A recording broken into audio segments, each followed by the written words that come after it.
Hazel and Gypsy. So Hazel, Hello. you always are telling people, what are you always telling people about our shop here?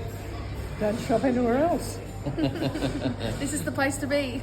And what do you think, Gypsy, having this amazing woman who's part of the WA Hall I of think Fame? it's lovely. I think I treasure every day that you come in and you brighten my day. And I think it's really awesome to have you on board, and thank you for spreading the message of fish.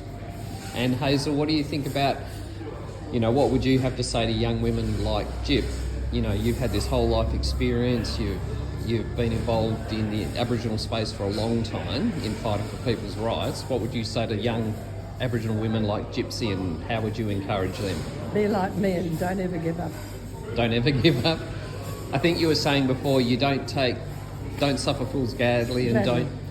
I don't suffer fools gladly, and I've always stood up because that was in my birthright.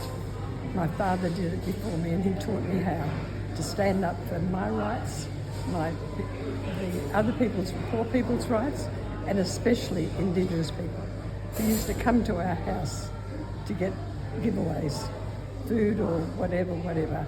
And they would call to our house in East Street, on the border of Fremantle and East Fremantle, because they knew that Paddy lived there, and he would always help people.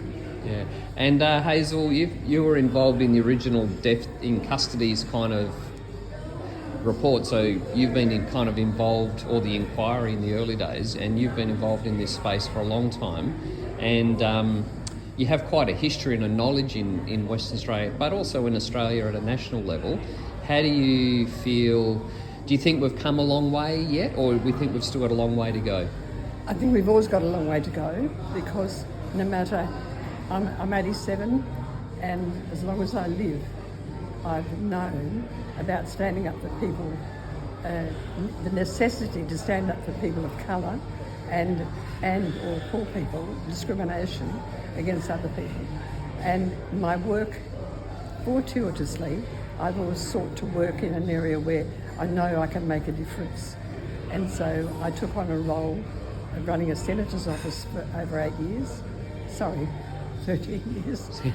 And then I became the State Director of Citizens Advice Bureau because I needed to get a shopfront lawyer, and I went to government and got shopfront lawyer accommodated for in the expenses that they gave me to afford one.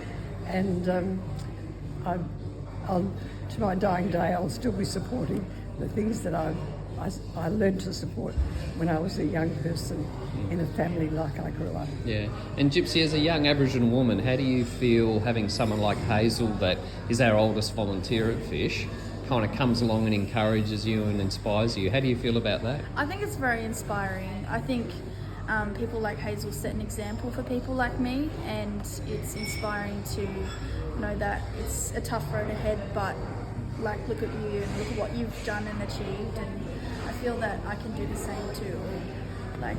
It's never ending. Yeah. I think it's very inspiring. Well, thank you guys, and wonderful shop here.